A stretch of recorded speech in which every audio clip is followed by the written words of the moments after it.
오늘 말씀 제목을 가지고 옆에 있는 분들 서로 축복하겠습니다. 하나님께서 거룩하시니 우리도 거룩해야 합니다. 한번 해볼까요? 하나님께서 거룩하시니 우리도 거룩해야 합니다. 그 설교 PPT 넘기는 사람 어디 갔나요? 교역자들 빨리 누가 달려가서 연락을 해주세요.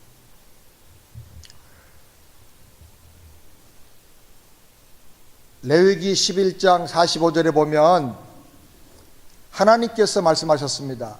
나는 너희를 애굽에서 구원하여 인도해낸 여호와라. 내가 거룩하니 너희도 거룩할지어다. 이 말씀을 잘 보면 먼저 거룩하라 하고 말씀하기 전에 나는 너희를 구원해낸 여호와 하나님이다. 하나님의 구원과 은혜와 사랑을 말씀하고 있습니다. 그리고 이렇게 특별한 은혜와 사랑으로 구원받았으니 구원받은 사람답게 너희가 거룩한 사람, 특별한 사람, 탁월한 사람 되라고 말씀을 하신 것입니다. 우리는 이 거룩의 중요성을 잘 깨달아야 합니다. 따라서 거룩이 능력이다. 거룩이 능력입니다. 거룩이 영광이고 거룩이 신앙생활의 승리인 것입니다. 몇 가지로 거룩의 중요성을 정리하면 먼저 작은 첫 번째로 거룩은 구원받는 조건이 아니고 구원받은 결과요, 하나님 은혜와 사랑에 대한 감사로 맺는 열매가 거룩인 것입니다. 따라서 거룩은 구원의 열매다. 구원받았으면 내가 받은 구원이 진짜면 거룩해져야 됩니다. 두 번째로 거룩하게 구별되고 탁월해지는 것은 모든 분야에서 성공하는 첫 번째 비결이다. 거룩이 성공하는 비결이에요. 거룩함으로 우리는 다른 존재, 엑설런한 존재가 될 수가 있는 것입니다. 우리가 거룩을 힘쓰다 보면 다른 사람과 좀 차별화된 인생을 살게 돼요. 달라져요. 달라지면서 점점 수준이 뛰어난 존재, 엑설런한 존재로 바꿔지게 되는 것입니다. 믿을 수 있는 사람, 모든 걸 다 맡길 수 있는 그런 사람이 되기를 바랍니다. 세 번째로 종말의 가장 큰 영적 전쟁은 거룩의 전쟁이다. 요한계시록을 보면 흰 옷을 입은 자, 백마를 탄 자가 나와 싸워서 계속 이긴다. 이기고 또 이긴다. 종말의 영적 전쟁은 흰 옷을 입은 사람, 예수의 피로 깨끗해진 거룩한 의의 옷을 입은 사람이 영적인 전쟁을 하는 거예요. 마귀와 싸워 전쟁을 하는 거예요. 여러분, 영적 전쟁의 승리는 다른 게 아니고 거룩이다. 아멘? 그래서 여러분 거룩을 지킴으로 영적으로 승리하기를 바랍니다. 네 번째로 거룩하게 사는 것은 나를 향하신 하나님의 뜻이다. 데살로니가서 4장 3절 말씀 우리 다 같이 함께 읽겠습니다. 하나님의 뜻은 이것이니 너희의 거룩함이라. 거룩은 거듭난 하나님의 자녀가 살아가는 그 아버지를 닮아가는 거예요. 하나님 아버지를 닮아가는 비결이 바로 뭐냐? 거룩이에요. 거룩. 따라서 합시다. 거룩은 아버지 하나님을 닮아가는 비결이다. 아멘, 아멘. 다섯 번째로 거룩은 보이는 행동의 문제만이 아니고 먼저 속사람, 내면에서부터 거룩해져야 한다 하는 것입니다. 지난주에 말씀했습니다. 나의 생명 자체가 달라졌다. 옛날에는 육의 생명, 송상철이라고 하는 이 자아가 중심된 생명으로 내가 욕심으로 살았는데 이제는 회개하고 내가 죽었다고 선언하고 예수님을 나의 생명으로 모셔드림으로 말미암아 이제는 예수 생명으로 사는 사람 되었다. 아멘? 생명이 달라졌어요. 그리고 내가 사는 삶의 방법도 달라졌어요. 옛날엔 욕심으로 살았어요. 내 잔꾀로 살았어요. 그런데 이제는 나의 삶의 방법이 믿음으로 사는 삶이 됐어요. 하나님의 말씀을 의지하고 사는 삶이 됐어요. 그리고 내 인생 사는 목적도 달라졌어요. 옛날엔 내 야망을 이루려고, 나의 잘됨을 나타내려고 그런 목적을 가지고 살았어요. 근데 이제는 하나님의 나라와 그 뜻을 이루기 위해서 사는 거예요. 그리고 내 삶의 주권도 달라졌어요. 옛날에는 내가 중심되어 가지고 내가 마음대로 내 인생이라고 생각하고 살았어요. 근데 이제 나는 예수의 보배 피로 하나님께 사신 거룩한 존재가 되었어요. 내 인생의 주인은 내가 아니고 이제 나를 사신 하나님이에요. 하나님이 내 인생의 주인이세요. 그래서 하나님이 뜻대로 쓰여지고 탁월하게 살게 될 것을 믿으시기를 바랍니다. 먼저 분명히 이걸 깨달아야 돼요. 나는 다른 인생을 살고 있다. 거룩은 우리 마음에서부터 먼저 이루어져야 돼요. 의식이 달라져야 됩니다. 그리고 마음만 달라진 게 아니라 말이 달라지고 여러분의 표정이 달라지고 인상이 달라지고 행동이 달라지고 이것이 삶의 열매로 나타나야 돼요. 거룩은 믿음의 사람이 사는 존재 양식이고 행동 그 자체고 탁월한 삶의 수준 그 자체인 것입니다. 여러분 이렇게 다 거룩하게 되기를 바랍니다. 거룩을 위해서 싸우십시오. 거룩하게 되는 것이 영적인 승리의 비결입니다. 아멘? 아멘, 아멘. 그럼 어떻게 그렇게 살아야 될까? 첫 번째로 성품의 거룩이 가장 먼저 중요하다 하는 걸 깨달아야 됩니다. 우리 결혼하지 않은 우리 젊은 청년들, 결혼할 때 가장 제일 중요하게 생각하는 게 뭐예요? 우리에게 약 300여 명의 청년들이 있는데 다들 빨리빨리 짝을 찾아서 결혼하길 바래요. 근데 어떤 짝을 찾아야 될까? 제일 먼저 사람들이 생각하는 거는 미모예요. 미모. 일부 예배 때 의외로 한 50대 중반의 남자 집사님이 미모요 이러더라고요. 뭐가 제일 중요하냐고 하니까 미모. 그런데 이 외모는요, 노력하면 다 바꿀 수가 있어요.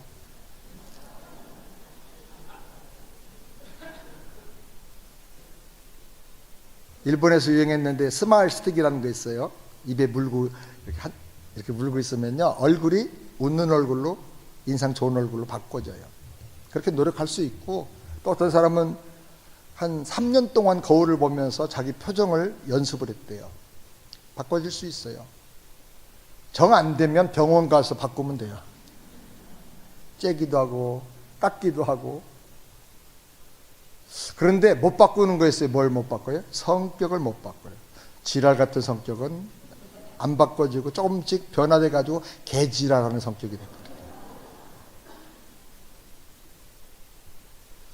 사람들이 또 외모와 함께 돈과 학벌을 많이 따져요. 근데 그것도 노력하면 좀 더 달라져요. 조금 더 열심히 일을 하면 돈 좀 더 많이 벌 수 있고요. 공부도 할 수 있어요. 저는 40살 때 미국에 와서 공부를 했어요. 노력하면 늦어도 공부할 수 있어요. 저희 집사람은 박사학위 땄어요. 여러분한테 처음으로 공개하는데. 인터넷 박사.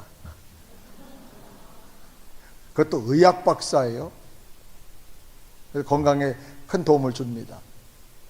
노력하면요, 공부할 방법이 참 많아요. 근데 이 성격은 너무너무 중요한데 이거를 바꿀 방법이 없어요. 얼굴 이쁘고 잘생기고 돈 많은데 성격이 이상한 사람 만나면요, 평생을 눈물로 살아야 돼요. 평생을. 이 성격을 바꿔줄 수가 없어. 근데 예수 믿고 거듭나면 성품이 변화돼요. 아멘입니까? 따라서 거듭나면 성품이 변화된다. 에베소서 4장 24절 다 같이 함께 읽겠습니다. 하나님을 따라 의와 진리의 거룩함으로 지으심을 받은 새 사람을 입으라. 성품이 새 사람으로 하나님이 지어주셔서 달라진다는 거예요. 그런 새 사람을 옷 입듯이 입고 살아라. 근데 학자들은 성품은 변화되는데 기질은 안 달라진다. 기질. 근데 기질이 변하지 않는데 성품이 달라지는 것처럼 되는 이유가 뭐냐면 그 기질의 지향성, 방향성이 달라지기 때문이라고. 옛날에 급한 성격이 있었어요. 못 견디고 막 그냥 소리 지르고 난리를 쳐 보고 나서 후회하는 성격. 근데 이런 사람이 예수를 믿고 거듭나면 결단성 있는 성격으로 바꿔져요. 예수님을 중심으로 믿음으로 결단하고 막 나가는 그런 실천력 있는 성품으로 바꿔져서 능력이 생기고 변화가 나타나는 거예요. 베드로 같은 사람 대표적이죠. 느린 사람, 아주 느릿느릿한 사람 성격은 여유가 있는, 참을 수 있는 인내심의 성격으로 바꿔져요. 그래서 주님을 닮아가는 거예요. 웬만한 원수가 있고 웬만큼 상처 줘도 끄떡도 안 하는 거예요. 한국에서 아주 정설처럼 나오는 말이 있는데, 충청도 출신의 목사님들이 목회를 다 잘한다 그래요. 큰 교회를 하고. 왜? 충청도 느리잖아요. 그래, 그럴 수도 있지 이러면서 천천히 속색이고 힘들어도 단칼에 자르지 않고 품어주고 참아주고 그러면서 목회를 해가지고 목회를 잘 한다는 거예요. 참고로 제가 충청도입니다. 그러니까 우리의 성격이, 기질이 안 바꿔지지만 그런 기질의 방향이 예수님 중심으로 달라지면서 유익하게 되는 거예요. 사랑하는 여러분, 예수님 닮은 거룩한 성품을 갖게 되기를 우리 주님의 이름으로 축원합니다. 성격이 나쁘면요, 성품이 나쁘면 같이 사는 사람 너무너무 불행해요. 그리고 자기도 불행해, 자기도. 그래서 어떤 사람 자살해. 자살한 사람들 보면 대부분 성품의 문제가 많아. 나도 내가 싫어. 여러분, 여러분의 성품이, 속사람이 변화되기를 주님의 이름으로 축복합니다. 두 번째로, 태도와 표정과 매너의 거룩이 필요합니다. 잠언 27장 19절 말씀 다 같이 읽겠습니다. 물에 비추면 얼굴이 서로 같은 같이 사람의 마음도 서로 비추느니라. 무슨 말이냐면, 옛날엔 거울이 없을 때 물을 보면 물에 있는 얼굴과 내 이 얼굴이 서로 같다는 말이에요. 사람의 얼굴이 그렇게 비춘다 그랬어요. 그래서 사람은 그 속 사람을 깊이 대화를 통해서 알아보기도 전에 얼굴 보면 대충 서로 아는 거예요. 어떤 분은 예수를 오래 믿었어. 그런데 인상과 분위기가 얼마나 싸늘하고 험악하고 모처럼 웃으면 사기꾼처럼 웃고 막 이래. 마치 싸우려고 오는 사람처럼, 싸우다가 온 사람처럼 막 그래 씩씩거리는 거예요. 애들이 교육관 입구에서 만나면 피해, 얼굴 보고. 무섭다고. 한국에서 우리 신방 다닐 때 우리 목회자들이 대신방 성도를 같이 가잖아요. 유난히 이상하게 짖는 개가 있어. 근데 나는 통과해. 걔가 또 다른 사람 지나가. 근데 어떤 사람만 졸졸 따르면 계속 짖어. 어떤 사람 물려고 그래. 그래서 그 집에 가면 그 개의 반응을 보고 그 다음에 우리가 회개를 결정을 해요. 물려고 엉덩이까지 막 쫓아와서 막 계속 짖어대는 사람은 금식 기도해야 돼요. 걔가 알아보는 거예요. 걔가 그 인상을 알아보고 그 영성을 알아보는 거예요. 걔가 아무리 봐도 이 사람은 같이 신방 다닐 수준이 아니야. 도둑놈 같아. 그렇게 막 짖는 거죠. 애기 태어나가지고 이쁘다 그러면서 막 다 한 번씩 안아보려는데 어떤 사람이 안으면요, 애기가 막 울면서 막 경기를 해. 기절해요. 왜? 아이가 본능적으로 느끼는 거예요, 어린 생명이. 여러분, 웃으시기 바랍니다. 한번 웃어보시죠. 네, 갑자기 빛이 확 밝아지도록 그렇게 웃으세요. 예수님이 내 안에 계신데 그 예수님이 나타나야 되지 않겠어요? 한번 해볼까요? 내 안에 계신 예수님이 성도님을 축복합니다. 한번 그러면서 한번 얼굴 바라보세요. 한번 그렇게, 내 안에 계신 예수님이 성도님을 축복합니다. 그런 모습으로 살아야 돼요. 그 말 들으니까 너무 부담돼서 밥맛이 없어졌습니다. 그러면 안 돼요. 우리 한국 가서 이제 몇 날을 지내다 보면 힘든 것 여러 가지가 있는데 그 중에 하나가 한국에서 사람 보고 웃으면요 피해 얼굴을 사람들이, 그죠? 그런 경험을 많이 해보셨죠. 그리고 눈 보면서 인사하고 웃으면요 어떤 사람은 막 따져, 화내고 왜 나보고 웃냐고. 여긴 그게 기본인데 눈 보고 처음 본 사람이 인사하는 거 아니에요? 하이, 헬로. 그런데 그렇게 인사하면요 막 신경질 내요.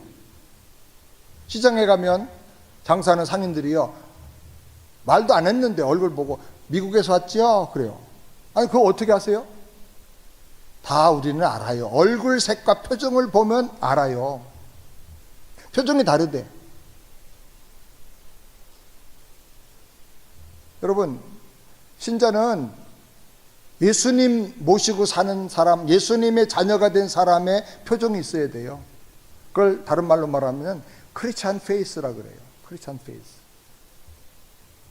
여러분 한국에 가서 전철을 타든지 아니면 버스를 타고 한번 앞에서 이렇게 대충 뒤에 있는 사람 보세요. 저는 여기 여러분을 늘 보니까 다 보면 알아요.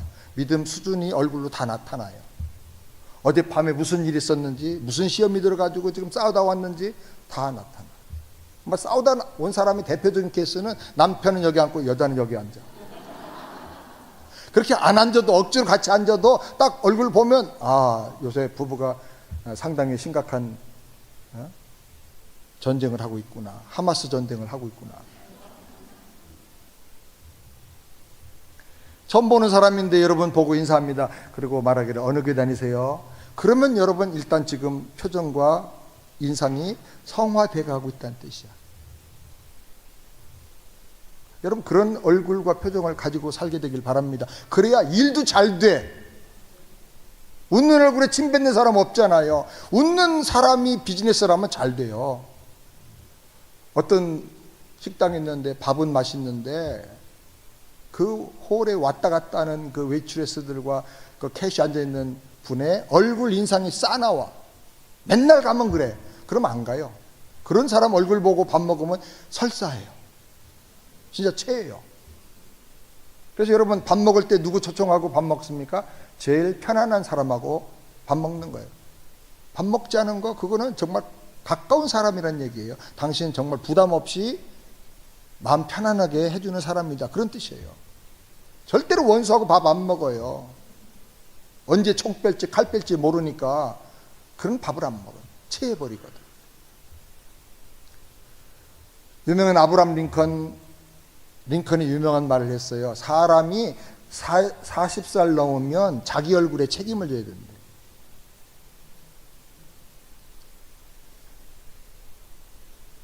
Every man over 40 is responsible for his face.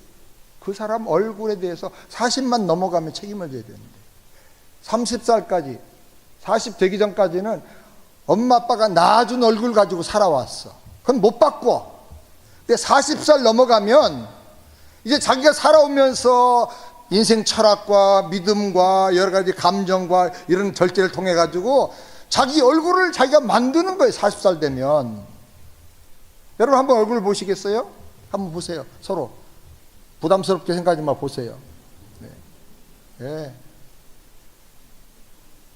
얼굴로 마주 보는데 너무너무 부담되고 시선을 피하고 싶고 그러면 책임져 줘야 돼. 자기가 책임져야 돼. 그 얼굴에 대해서.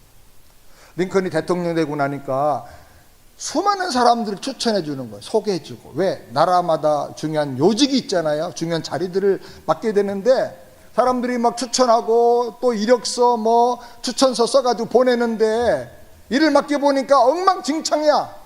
될 일도 안 되게 만들어. 추천은 다 좋게 하니까 추천서만 믿을 수가 없는 거예요. 그래서 링컨이 계속 대통령직을 하다가 결론을 내렸어요. 얼굴 보고 뽑아야 되겠다. 잘생긴 얼굴이 아니고 얼굴 보면 딱 안 되는 거예요. 이 사람 일 맡겨도 될 사람인지, 진실한 사람인지, 총명한 사람인지, 미련 곰탱이 같아가지고 일 맡기면 다 망가뜨릴 사람인지, 이 사람 반골 있어가지고 그냥 다 뒤집어 엎어가지고 그냥 배반할 사람인지, 그게 얼굴에 다 나타난다는 거예요. 그 사람이 어떤 생각을 가지고 어떤 인성을 품고 살았냐에 따라서 그 표정과 인상에 다 그대로 나타나는 거예요. 여러분, 하루에 사람이 10번씩 웃는다 그러면 한 20년 살면 7,300번을 웃는 거예요. 웃을 때 그냥 웃습니까? 근육들이 다 움직이는 거예요. 같은 방향으로 계속 움직이니까 이게 얼굴 속에 깊은 자국을 남겨. 그것이 그 사람의 주름이 되는 거예요. 주름이. 어떤 사람은 신경질 나는 주름이 있고 어떤 사람은 기쁨의 주름이 있는 거예요. 찡그린 표정을 짓고 짜증내는 사람 하루에 10번씩 짜증내봐요. 20년만 지나도 7,300번의 짜증나는 주름을 만들어내는 거예요. 보면 딱 나오는 거예요. 그 사람의 얼굴 표정과 인상이 그 사람의 미래를 결정해. 웃는 사람에게는 웃는 사람들이 모여들어요. 찡그린 사람들한테는 사람들이 안 와. 그러니까 비즈니스를 해도 안 되고 뭘 해도 안 되는 거야. 유명한 한국의 삼성그룹 옛날에 이병철 회장이 계실 때 직원들을 뽑는 그 시험을 볼 때 마지막에 제일 중요한 게 면접인데 서류 심사 저녁 뭐 다 한 다음에 마지막에 인터뷰를 할 때 그 옆에 반드시 얼굴 표정 잘 살펴보는 전문가를 학자 중에 혹은 관상가 중에 데려다 놓았다 그러잖아요. 관상 본대요, 관상을. 왜냐하면 무슨 얘기냐면 관상 보라는 게 아니고 얼굴 보면 다 안다는 거예요. 그 사람에 대해서 얼굴에 나와 있다는 거예요. 얼굴이 내 모든 생각과 인격을 드러내주는 창문과 같아요. 창문. 잠언 15장 13절 말씀 다 같이 함께 읽겠습니다. 마음의 즐거움은 얼굴을 빛나게 하여도 마음의 근심은 심령을 상하게 합니다. 마음이 기쁘고 감사하고 즐거우면 얼굴이 막 빛이 나. 근데 마음에 근심이 있으면요 얼굴이 어두워지고 싸나워져. 사랑하는 여러분, 이제 우리가 정말 진지하게 기도해야 되겠습니다. 주님 닮은 거룩한 표정을 주세요. 주님의 그 빛나는 영광을 담는 그런 인상을 주세요. 그런 매너를 가지고 살게 해주세요. 아멘. 그래서 여러분이 한두 달 지난 다음에 오래간만에 친구 만나고 누구 만나면 야, 당신 무슨 일 있어? 분위기가 달라졌어. 당신 얼굴 빛이 나. 그런 말 듣게 되기를 바랍니다. 아멘. 세 번째로 욕심이 거룩하게 변화되어서 사명으로 바꿔져야 돼요. 마태복음 6장 33절 34절 다 같이 읽겠습니다. 너희는 먼저 그의 나라와 그의 의를 구하라. 그리하면 이 모든 것을 너에게 더하시리라. 그러므로 내일 일을 위하여 염려하지 말라. 내일 일은 내일 염려할 것이요 한날의 괴로움은 그날로 족하니라.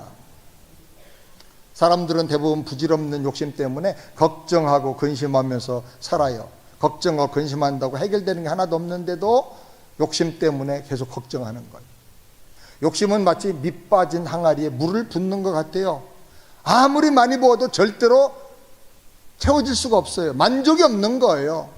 그때는 욕심은 마치 목마른 사람이 바닷물을 계속 퍼먹는 것 같다 그래요. 목마를 때, 갈증 날 때 바닷물을 마시면 어떻게 돼요? 더 목말라요. 목이 타버리는 거예요. 사람들은 욕심 때문에 싸우고 갈등하고 죄짓고 인생의 모든 행복의 그릇을 다 깨트려버리고 살아요. 그래서 우리는 욕심을 가지고 살면 안 돼. 욕심을 가지고 살면 사람이 망가지고 그 인생이 다 불행해지는 거예요. 욕심 때문에 죄를 짓는 거예요. 이 욕심을 바꿔서 사명으로 바꿔야 돼요. 성경에 돈을 사랑하는 것이 일만하게 뿌리가 된다. 돈에 대한 욕심을 가지고 살면 일만 악을 다 범하게 된다는 거예요. 인생이 너무너무 상처와 고통으로 가득 찬 인생이 되는 거예요. 그러면 돈 벌고 열심히 경제활동을 해야 되는데 돈을 사랑하지 않고 어떻게 합니까? 돈에 대한 욕심이 아니라 돈에 대한 사명감을 가지고 일해라. 돈에 관심이 없으면 사업이 안 돼요. 돈의 중요성을 알고 사명감을 가지고 이 돈을 많이 벌어서 내가 하나님의 선한 일을 많이 할 거다. 내가 돈을 많이 벌어서 가난하고 어려운 사람을 도와줄 거다. 나 100명, 1000명을 키워내겠다. 내가 세계를 먹이는 거부가 되고 세계 선교 내가 다 하겠다. 지금은 돌아가셨지만 이돈 장로 월드 트레이드 센터의 수석 부회장까지 하고 회장 바로 되기 직전에 돌아가셨는데, 이 젊은 분이 우리 선교단체에서 어떤 중요한 일을 하면서 행사하면서 좀 지원해 주세요 그러면 책 한 장 쭉 찢어 줘요. 금액도 안 쓰고 자기 사인만 해서 줘요. 백지. 그리고는 100만 불 범위에서 쓰십시오. 그만큼 있는 거예요. 백지 수표 줄 수 있는 정도로 거부가 되면 좋죠. 근데 그 사람은 항상 뭐예요? 사명으로 하는 거야. 선교, 하나님 일, 그러면 그냥 안 아끼는 거예요. 아끼질 않는 거예요. 그런 사람이 돼야 되죠. 더 많이 가지려고 욕심 부리면서 다른 사람을 빼앗고 사기치고, 그러면 이거는 돈으로 말미암아 돈 때문에 사람을 죽이는 거예요. 그러나 사명으로 바꿔지면 돈을 희생해서 사람을 살리는 거예요. 사람을 세워주고 사람을 고쳐주고 치유해주고. 물질에 대한 태도가 욕심이 아니라 사명으로 거룩하게 바꿔지게 되기를 주님의 이름으로 축원합니다.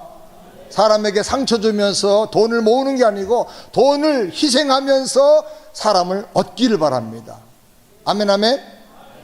네 번째로, 언어가 달라져서 거룩해져야 됩니다. 잠언 12장 18절 다 같이 함께 읽겠습니다. 혹은 칼로 찌른같이 함부로 말하거니와 지혜로운 자의 혀는 양약 같으니라. 거룩하지 못한 사람, 거룩의 싸움에서 패배한 사람의 제일 중요한 특징은 함부로 말하는 거예요. 말할 때마다 상대방을 막 공격하고 찔러대는 거예요. 죽이는 거예요. 상처 주는 거예요. 그 사람은 패자예요. 루저예요. 영적인 루저가 되는 거예요. 그 사람은 아무리 오래 예수 믿어서 그 사람은 빵이야. 그건 믿음이 아니야. 거룩한 사람은 그 말로 사람을 살려주고 세워주는 거예요. 양약 같은 혀. 그 말을 들으면 막 갑자기 힘이 나는 거예요. 보약 먹은 것처럼. 말을 들어보면 그 사람의 신앙의 수준과 인격의 수준을 알 수가 있어요. 우리는 경우에 딱 맞는 말을 해야 돼. 복음을 전해서 영혼을 구원하는 말을 해야 돼. 내 분노를 다스리고 상대방을 위로해주는 말을 해줘야 돼. 힘바람 나게 해주란 말이죠. 아멘? 무익한 말, 안 해도 될 말, 그렇게 내뱉지 말고 지혜로운 말로 위로해주고 치료해주고 세워주라는 거예요. 말이 바꿔지면 인생 전체가 다 달라져요. 내가 죄인인데 하나님이 나를 용서해 주시고 예수의 보혈로 나를 정결하게 씻어주시고 영광스러운 존재로 만들어 주셨어요. 그 은혜를 생각할 때 내가 용서 못할 사람이 없고 허물을 덮어주지 못할 사람이 없고 축복해주지 못할 사람이 없는 거예요. 회개를 깊이 많이 한 사람은 다 용서할 수가 있어. 왜? 내가 얼마나 악한 죄인인 것을 알기 때문에. 용서하지 못하고 공격하는 사람은 아직도 회개의 언저리도 들어가 보지 못한 사람이. 여러분의 말과 언어가 거룩하게 달라지길 바랍니다. 우리 말과 언어가 거룩하게 달라지는 비결이 두 가지 있어요. 디모데전서 4장 5절에 명확하게 가르쳐 주는데 너무 중요한 말입니다. 다 같이 읽겠습니다. 하나님의 말씀과 기도로 거룩하여 짐이라. 모든 것이 하나님의 말씀과 기도로 거룩해집니다. 여러분이 기도를 많이 하세요. 무슨 기도? 축복해 주는 기도를 많이 해요. 특별히 원수 같은 사람이 있을 때 그 얼굴을 떠올리고 아니면 사진을 딱 보면서 막 기도해. 축복 기도. 막 축복 기도해 주면 여러분이 거룩해져. 그러니까 원수도 축복하는 거룩한 능력의 사람이 되는 거예요. 아멘? 그리고 말씀으로 복음의 말씀을 전해서 영혼을 구원하고 살려주고 복음의 말씀을 통해서 지친 영혼들에게 새 힘을 공급해주고 그러면 여러분이 정말 거룩한 그런 사람이 되는 거예요. 그런 사람은 영적인 영향력이 있는 리더가 될 수가 있어요. 그 사람만 만나면 사람이 변화되고 그 사람만 만나면 사람이 신바람 나고 그 사람만 만나면 사람이 힘이 나니까 그런 사람이 꼭 필요한 거예요. 그런 사람은 어디 가든지 리더가 되는 거예요. 복음의 말씀과 강력한 사랑의 축복 기도로 말미암아 여러분의 언어가 거룩하게 변화되고 인생 전체가 다 성화되기를 주님의 이름으로 축원합니다. 다섯 번째로는 먼저 그의 나라와 그의 의를 구하라 그랬어요. 주님께서 너희가 무엇을 먹을까 마실까 몸을 위해서 뭘 입을까 염려하지 말라 하시면서 너희가 먼저 구할 것은 그런 게 아니고 그 나라와 그 의다. 마태복음 6장 33절 우리 다 같이 함께 읽겠습니다. 너희는 먼저 그의 나라와 그의 의를 구하라. 그리하면 이 모든 것을 너에게 더하게 하시리라. 이 모든 것이 더해지는 비결이에요. 어느 대기업의 총수가 전국에 흩어져 있는 공장들을 쭉 시찰을 하게 됐습니다. 그리고 그 중에 제일 큰 공장으로 다 직원들을 모이게 한 다음에 그들을 격려하고 위로하기 위해서 만찬을 베풀었습니다. 만찬 자리에서 대표로 가장 성공적인 사례를 가지고 운영을 하는 제일 큰 공장장이 이제 성공 사례 또 공장 운영하는 여러 가지 그 경영의 노하우들 이런 거를 보고하게 됐어요. 그 보고를 듣고 나서 회장이 너무너무 감격해가지고 일어나서 탁월한 지도력과 지혜, 경영 능력에 아주 찬사를 보내면서 회사 발전에 큰 공을 세웠다고 칭찬하면서 축배를 들자 그러고는 큰 잔에다가 술을 하나 가득 부어서 따라줬어요.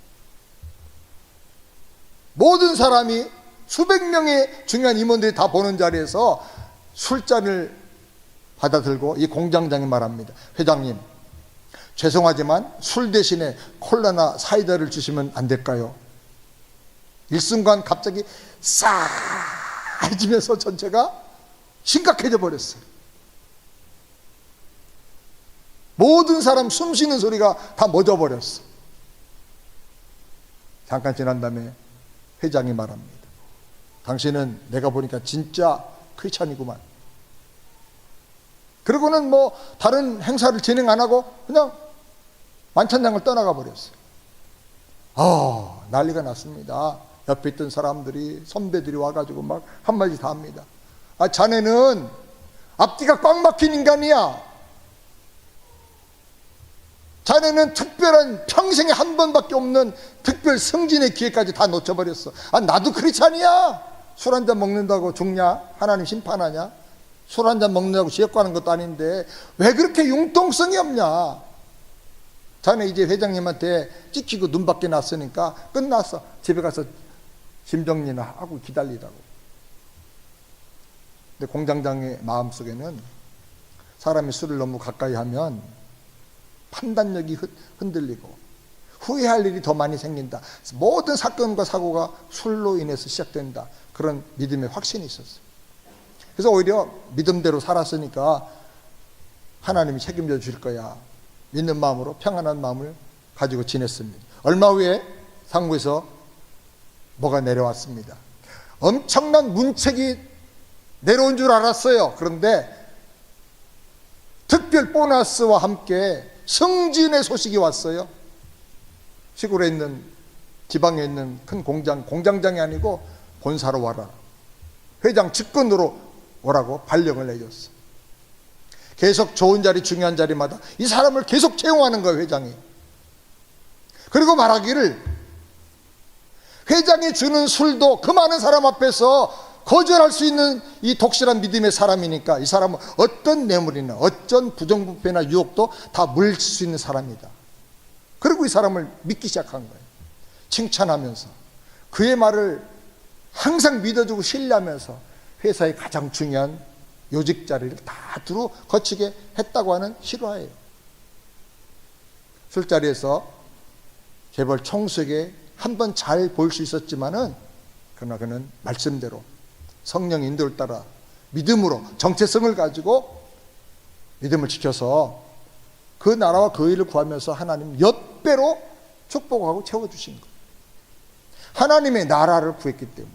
하나님의 나라는 나라라고 할 때 네 가지가 거기에 들어가는데 하나는 왕의 통치자가 있어요.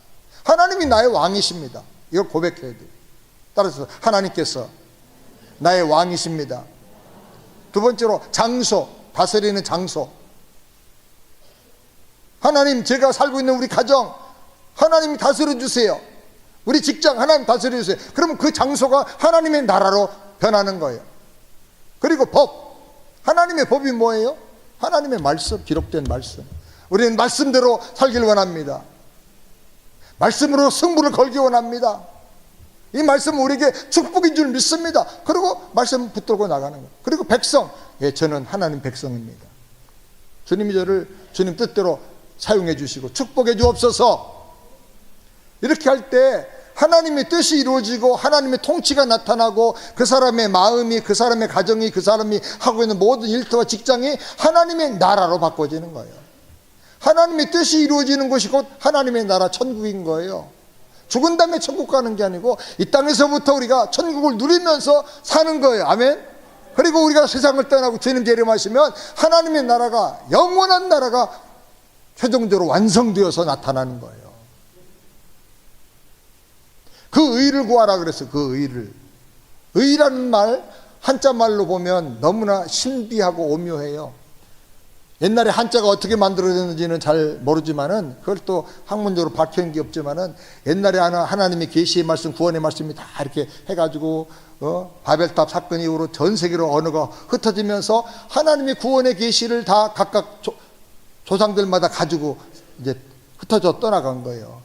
그래서 노아 홍수 그걸 두려워했기 때문에 하나님의 심판을 두려워하는 사람들 다 산악지역에서 살아요. 산악지역. 한국에도 보면, 미국 전 세계를 보면요, 고산지대에 사는 사람들이 많아요. 조상 대대로 유언하는 거예요. 너희들 산내로 내려가지 말아라. 왜? 홍수 심판을 경험했기 때문에. 그래서 이 남미 쪽에도 가보면요, 그 무슨 마스추페수 이름이 페루에 있는 거, 하여튼 거식이 있어요. 그 고산에다가 어떻게 그 많은 돌을 갖다가 그렇게 신전을 세우고 도시를 세우냐 말이죠. 그럼 거기서 산 거예요. 왜? 홍수 심판에 대한 흔적이 있기 때문에 그렇게 사는 거예요. 중국에도 그런 하나님의 은혜들이 나와서 지난번에 말씀했죠. 불교에서 사용하는 이 꺾어지 십자가, 만자, 이게 무슨 표시라고요? 에덴 동산에서 4개의 강이 흘러가는 표시란 말이에요. 그게 강이 흘러가는데 처음에 그 십자가 표시가 나와 있는데, 근데 이것이 지구가 자전하면서 도니까 물이 똑바로 안 흐르고 끝에가 휘어지는 거예요. 꾸불꾸불해. 그래서 물이 이렇게 흐르는 것이 나온 거, 그린 것이 바로 불교의 만자가 된 거예요. 그 만자가 원래 불교의 그 상징이 아니고, 추적을 해보니까 그게 인도에서 발견되고 인더스 강 따라서, 그 다음에 메소포타미아 강 줄변에서 발견된 거예요. 그러니까 메소포타미아 그 지역의 문명이 더 오래된 문명인데, 그것이 배를 타고 이제 문명 이동과 함께 전해져 가지고 힌더스 강에서 나타나고 힌두 문명에 나타나고 그 다음에 중국까지 가게 된 거예요. 중국의 한자를 보면요, 의라는 말 한번 보여줄까요? 네, 의자는 3가지 단어로 합쳐져 가지고 의가 되는 거예요. 하나는 양자, 양자가 제일 위에 올라가 있고, 양 아래 나라고 하는 자 할 때 아자가 들어가고, 그 다음에 창자가, 창이 뭐죠? 저게 창이 뭐라고? 뭐가 창인가요? 창모자. 그래서 이게 합쳐져 가지고 의가 되는 거예요. 그 뜻이 무슨 뜻이에요? 하나님의 어린 양 예수님이 나를 위해서 십자가에 못 박히고 창에 찔려 피 흘려 죽으심으로 말미암아 내 죄 사해 주시고, 그게 하나님의 의가 됐다는 그 뜻이에요. 그 하나님의 의를 구한다는 말은, 나는 죄인이야, 나를 의지할 게 없어. 그래서 오직 하나님이 날 구원하신 예수님 십자가를 의지하면서 하나님의 은혜 안에서 살고 그 은혜의 복음을 전하면서 산다는 거예요. 하나님의 은혜가, 의가 온전히 이루어져서 나는 거룩하게 되기를 원합니다. 그 의를 힘입고 세상의 죄를 이기고 승리하기를 원합니다. 이게 바로 그 의를 구하고 사는 거예요. 근데 우리는 살면서 자주자주 하나님의 의를 잃어버리고 나의 의를 주장할 때가 많아요. 하나님의 의와 나의 의를 구분을 해야 되는데 그걸 구분하지 못할 때가 너무 많은 거예요. 어떤 사람은 나는 교회 초기 건축 멤버입니다, 창립 멤버입니다, 나는 교회 몇십 년 다녔고요, 나는 교회 권사고요, 장로고요, 나는 11조 한 번도 빼먹은 적이 없고요, 나는 1년에 며칠씩 금식기도 하고 40일 금식기도 몇 번 했고요. 다 자기 얘기다. 이런 말 속에 강조되는 게 뭐예요? 자기 자신. 주어가 바로 나예요. 하나님의 의를 구한다는 것은 자기 의를 버리는 거예요. 나는 죄인인데 내 공로가 아니고 내 노력과 내 수고와 능력이 아니고 오직 하나님의 은혜로 이렇게 됐습니다. 주어가 나에서 하나님으로 바꿔지는 거예요. 이걸 다른 말로 말하면 하하하 원리라 그래요. 하하하 원리. 한번 해볼까요? 하하하. 하 3번 하는 게 뭐냐면 하나님이 과거에 다 해주셨어. 지금도 하나님이 하고 계셔. 앞으로도 하나님이 해줄 걸 믿어요. 아멘. 하나님이 하셨고 하나님이 하고 계시고 하나님이 하실 것이다. 제가 옛날에 어떤 장로님한테 선교지에 가서 배웠어요. 칠판에다 하하하 써놓고 설명을 하길래 와, 얼마나 감동을 받았니. 하하하 원리를 가지고 하나님의 의를 드러내면서 살게 되기를 주님의 이름으로 축원합니다. 이렇게 구별하며 사는 것이 바로 거룩이다. 6번째로 우리 구원의 완성이 성화요 영화입니다. 로마서 8장 30절 다 같이 함께 읽겠습니다. 또 미리 정하신 그들을 또한 부르시고 부르신 그들을 또한 의롭다 하시고 의롭다 하신 그들을 또한 영화롭게 하셨느니라. 하나님께서 우리를 구원하기로 은혜로 작정하시고 정하시고 그 다음에 때가 되니까 환경을 통해서 사람을 통해서 우리 몸에 이르는 여러 가지 병이나 변화를 통해 가지고 나를 불러주셨어. 하나님의 구원을 받아야 되겠구나. 그래서 불러주시고 복음을 듣고 나를 예수 십자가 보혈로 의롭다고 해주시고 거룩하게 살게 하시고 믿음으로 살게 하시고 그리고 하나님 아버지를 영광스럽게 닮아가게 해주셨다는 거예요. 이게 하나님이 나를 향한 계획인데 그 계획대로 나를 하나님 불러주셨어요. 아멘. 하나님 나를 불러주셨습니다. 나에게 십자가의 복음을 믿는 믿음을 주시고 의롭다고 해주셨습니다. 장차는 나를 영광스러운 존재로 변화시켜서 하나님의 영광과 권세와 능력에 최종적으로 참여하게 될 것을 여러분 믿으시기 바랍니다. 구원이라고 하는 것은 한번 받은 다음에 정지되고 없어지는 게 아닙니다. 구원 받아가지고 내 주머니에 넣어가지고 한국 갈 때 이거 꺼내가지고 한국 티켓 여기 있습니다 하고 가는 그게 아니에요. 구원은 표딱지가 아니야. 티켓이 아니야. 구원을 다른 말로 성경은 하나님의 자녀로 거듭나는 것이다. 하나님의 자녀로 태어난다고 말한 이유는 뭐냐면 구원은 정지되어 있는 어떤 개념이 아니고 계속 성장하는 생명이다. 하나님의 자녀로 태어나면 성장해지죠. 위대한 인물, 멋진 인물로 자라게 되죠. 영광스러운 존재가 되는 거예요. 하나님은 우리를 구원하실 때 그런 계획을 가지고 우리를 구원하셨다는 거예요. 거룩한 존재, 영광스러운 존재가 되라는 거예요. 아멘. 구원 받았는데 그냥 개념만 가지고 구원의 확신만 가지고 더 이상 영적으로 성장하지 못하고 자라지 못하는 것은 정말 슬픈 비극이에요. 예수 믿은 지 오래됐는데도 유치 찬란한 그런 어린 신자들이 너무나 많아요. 우리 믿음이 계속 성화되고 성장하게 되기를 우리 주님의 이름으로 축원합니다. 마지막 7번째로 매일매일 오늘을 마지막 날처럼 살아야 합니다. 전도서 11장 9절 말씀 다 같이 읽겠습니다. 청년이여 내 어린 때를 즐거워하며 내 청년의 날을 마음에 기뻐하여 마음에 원하는 길과 내 눈에 보이는 대로 쫓아 행하라. 그러나 하나님이 모든 일로 인하여 너를 심판하실 줄 알라. 독일에 유명한 황제가 있었는데 그 황제 비서실장을 맡은 공작도 한 사람이 있었습니다. 황제가 그 공작의 능력을 너무나 귀하게 인정을 하고 나라의 가장 중요한 일, 총리의 일까지 맡겼습니다. 근데 이 사람이 그전에는 진실하고 겸손했는데 총리가 된 다음부터 갑자기 사람이 달라졌습니다. 교만해졌습니다. 모든 사람이 그를 싫어하고 멀리하기 시작했습니다. 어느 날 공작이 산으로 사냥을 갔다가 갑자기 쏟아지는 소나기를 만났습니다. 마침 조그만 교회가 하나 있는 걸 발견하고 거기 들어가서 비를 피하고 있다가 오래간만에 교회 갔어요. 그래서 거기서 기도하게 됐습니다. 기도를 한참 하고 눈을 뜨면서 고개를 들었는데 순간에 교회당 정면 앞에 강대상에 십자가의 찬란한 빛이 나타나고, 그러더니 십자가 빛이 사라지면서 동시에 3이라고 하는 이 숫자가 딱 나타난 거예요.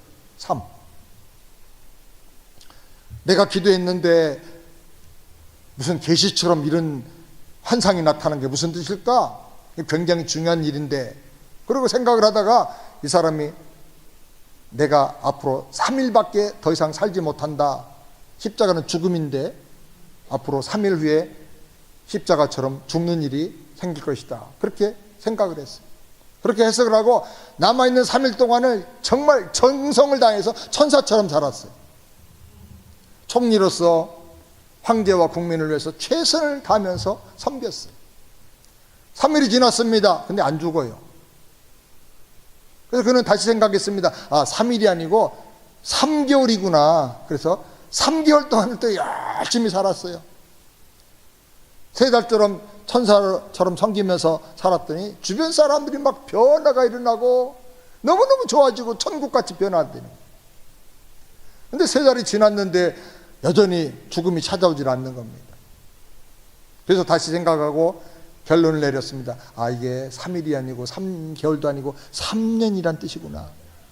3년 동안을 정말로 최선을 다해서 천사처럼 사랑으로 베풀면서 살았어요.